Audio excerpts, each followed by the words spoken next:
to do so. And there's a few other purposes. Otherwise, meetings have to be held in public. An agency cannot attach any conditions to your attendance at a public meeting other than that you can't be disruptive. That means they can't ask you to identify yourself. They cannot ask you why you want to be at the meeting. If you want to be on the agenda to address the body, then they can ask you for purposes of the minutes to identify yourself for that. But not to just sit quietly and observe the meeting. All voting has to be in public.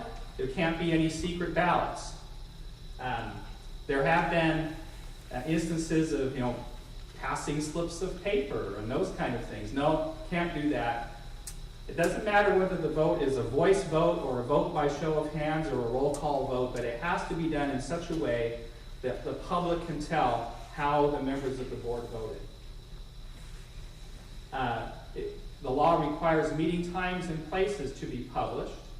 The regular, recurring meetings of the board are supposed to be in an ordinance or a rule that establishes when those regular meetings are. There's two other types of meetings that they're allowed to have. They're allowed to have special meetings and emergency meetings. A special meeting can be called on 24 hours notice, at least 24 hours notice. Unfortunately, the law only says that the members of the board and the media who have asked to be informed of the special meeting have to receive that notice. Drive meetings. In the days of the internet, when most of us have email, and any agency can set up an email list for free, why shouldn't we all be able to subscribe to notices of special meetings, right? But that's not what the law says today. And again, there are penalties for violations of the law. They're not very high. It's just $100 for each violation. But the agency can also be required to pay the attorney fees and court costs of whoever files a lawsuit claiming that there was a violation. Now, I won't go into great detail on the case laws. If you didn't get a copy of the handouts for my presentation from the table out in the lobby, this is available on the Coalition's website, and I have the URL later on. The point I want to make here is that a lot of the changes that have happened in the way that these laws are interpreted over the years have not been changes established by the legislature, but they are case law that has been established by the courts interpreting the law.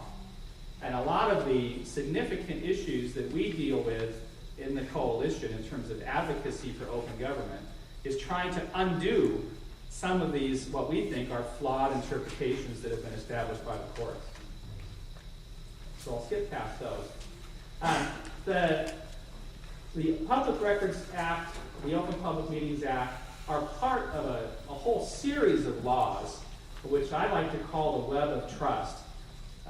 These are a set of laws that have been established that allow us as citizens to know that those who are serving in public office are acting in our interests, not in their own interests, not in the interests of their buddies or other special interests, but in the public interest.